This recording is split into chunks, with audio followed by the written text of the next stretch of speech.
Hello guys, आज के इस वीडियो लेक्चर में क्लास 10 संस्कृत का पाठ संख्या 10 यानी मंदाकिनी वर्णम के बारे में बारीकी से समझने की कोशिश करेंगे।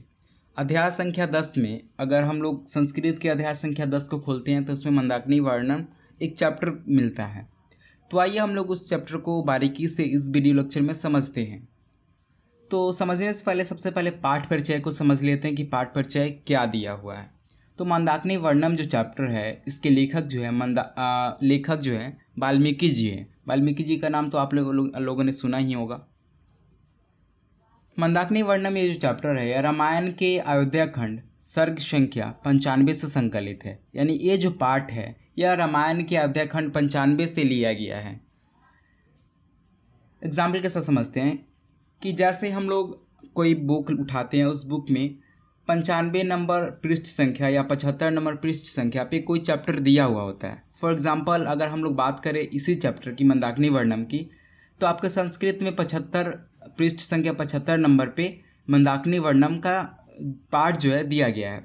ठीक उसी प्रकार अगर हम लोग रामायण को पढ़ते हैं तो उसमें पृष्ठ संख्या की जगह पे हम लोग देखने को क्या मिलता है, अयोध्या खंड मिलता है। अयोध्या खंड तो रामायण के अयोध्या खंड 95 से संकलित है। पृष्ठ संख्या की जगह पे हम लोग को रामायण पढ़ेंगे तो उसमें अयोध्या खंड के नाम से मिलेगा।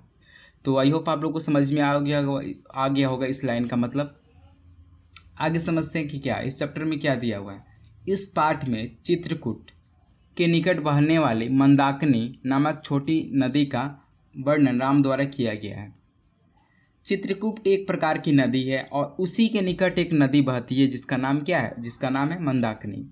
और उसी मंदाकिनी का वर्णन जो है राम द्वारा किया गया है। नहीं, राम जो है उस मंदाकिनी का वर्णन, उस मंदाकिनी का नदी का बड़ाई करते हैं। एक्चुअली क्या है कि राम जो है, राम को वनवास मिला था तो उनके साथ लक्ष्मण, सीता और खुद राम वनवास गए थे। तो टहलते टहलते राम जी इसी नदी के पास पहुंचे, मंदाकिनी नदी के पास, और वहाँ पे सीता से इस नदी की बड़ाई कर रहे हैं, सीता से इस नदी के बारे में बता रहे हैं सीता को। तो आइए कैसे बताते हैं, उनके बताने का जो तरीका है कैसा है, इस चैप्टर में यही समझेंगे। तो चैप्टर को स्टार्ट करते हैं। राम जी क्या कहते हैं, देखिए। हे सीते, फूलों से परिपूर्ण हंस पारस से सेवित रंग बिरंगी तटों वाली सुंदर मंदाकिनी नदी को देखो। क्या कहते हैं राम जी? राम जी कहते हैं कि हे सीते, इस नदी को देखो जो पुष्प से परिपूर्ण है, पुष्प से घिरा हुआ है, फूलों से घिरा हुआ है। और इस नदी पे हंस जो है, पक्षी, एक प्रकार का पक्षी होता है जो पानी के ऊपर तैरता है, वो जो हंस जो है इस पे तैर रहा है। और इसका तट जो है, किनारा जो है, यह रंग बिरंगी है। एग्जाम्पल के लिए यहाँ पे ये जो पिक्चर है आपको समझाने के लिए दिया गया, आप यहाँ पे देख सकते हैं कि ये नदी जो है, इस नदी के चारों तरफ पुष्प लगे हुए हैं और इस नदी पे हंस जो है तैर रहे हैं और इसका जो किनारा है यह रंग बिरंगी है। चलिए हम लोग अगले सेंटेंस की ओर बढ़ते हैं। अगला जो सेंटेंस है क्या कहता है कि अनेक प्रकार के फल फूलों से वृक्ष से घिरा हुआ किनारा राजाओं के सरोवर के समान प्रतीत हो रहा है। कहते हैं कि हे सीते, यह जो नदी है, यह मंदाकिनी नदी है, यह राजाओं के सरोवर के समान। राजाओं के सरोवर मतलब कि राजाओं का नदी जो होता है, राजा के जो नदी होता है जिसमें राजा लोग स्नान करते हैं, वैसा ही यह नदी प्रतीत हो रहा है। यानी राजाओं के नदी के आसपास फूल लगे हुए थे, राजाओं के नदी के पास राजाओं का नदी जो है, राजा की नदी जो है, फूलों से सजे हुए होते हैं। उसी प्रकार यह जो नदी है, यह नदी फूलों से घिरा हुआ है, फूलों से बिछा हुआ है और राजा के नदी के प्रतीत समान दिखाई दे रहा है। आगे क्या कहते हैं, हे सीते, अभी हिरणों के समूह, हरिणों के समूह, यहाँ पे हिरणों के समूह होगा, अभी हिरणों के समूह द्वारा पिए गए जल गंदे हो गए हैं जो मन को मोहित कर रहे हैं। क्या बता रहे हैं राम सीता से?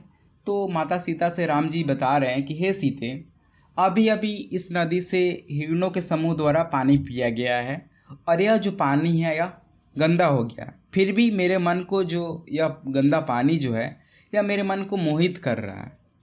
अर्थात यहाँ की सुंदरता, पवित्रता, प्राकृतिक संदर्भ को देखकर मेरे मन में प्रेम का रस संचार करने लगे हैं। अर्थात क्या कहते हैं, इसका मतलब क्या होता है कि इस नदी को देखकर, इस नदी की सुंदरता को देखकर, पवित्रता को देखकर, प्राकृतिक संदर्भ को देखकर, मतलब इसकी प्राकृतिक सजावट को देखकर मेरे मन में क्या हो रहा है, मेरे मन में प्रेम का रस जग रहा है, प्रेम जग रहे हैं।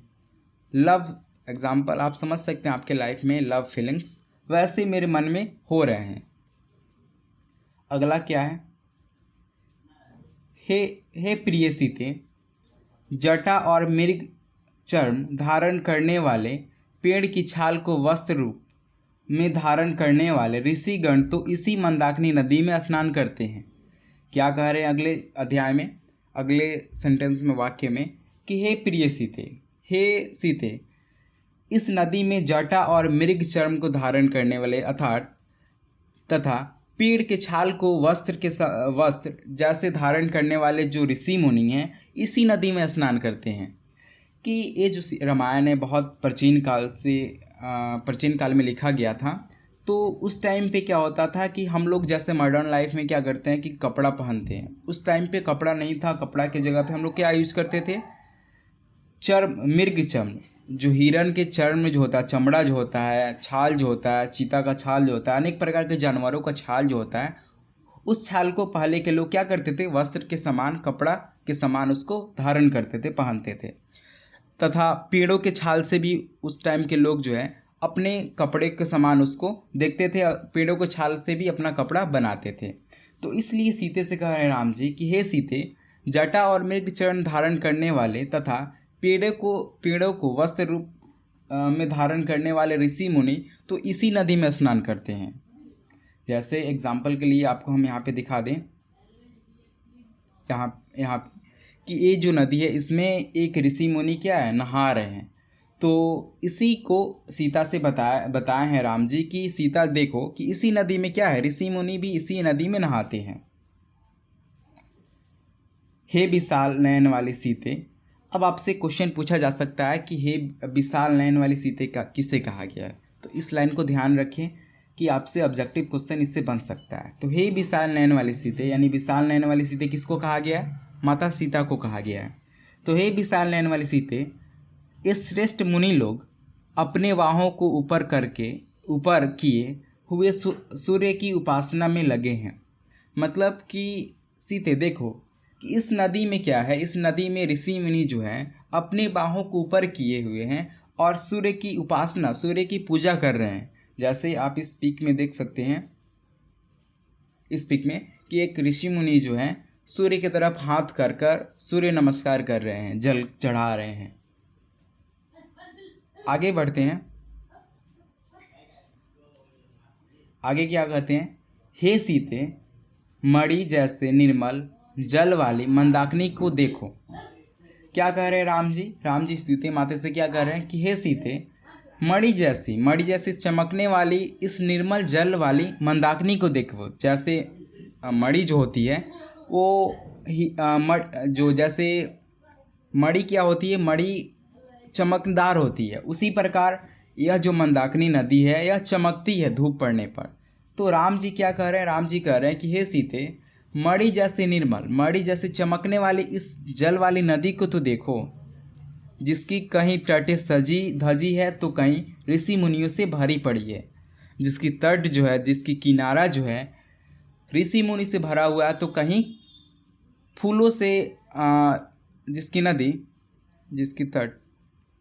जिसकी तट जो है कहीं पे फूलों से सजी है तो कहीं ऋषि मुनि से भरी पड़ी है।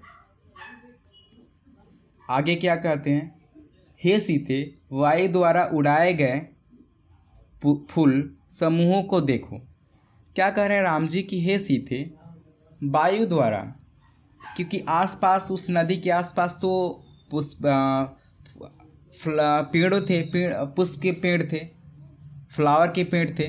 तो वहाँ से हवा पड़ने पर वो जो फ्लावर है वो हवा में उड़कर उस नदी पे चढ़ जाता है, उस नदी पे बीत जाता है।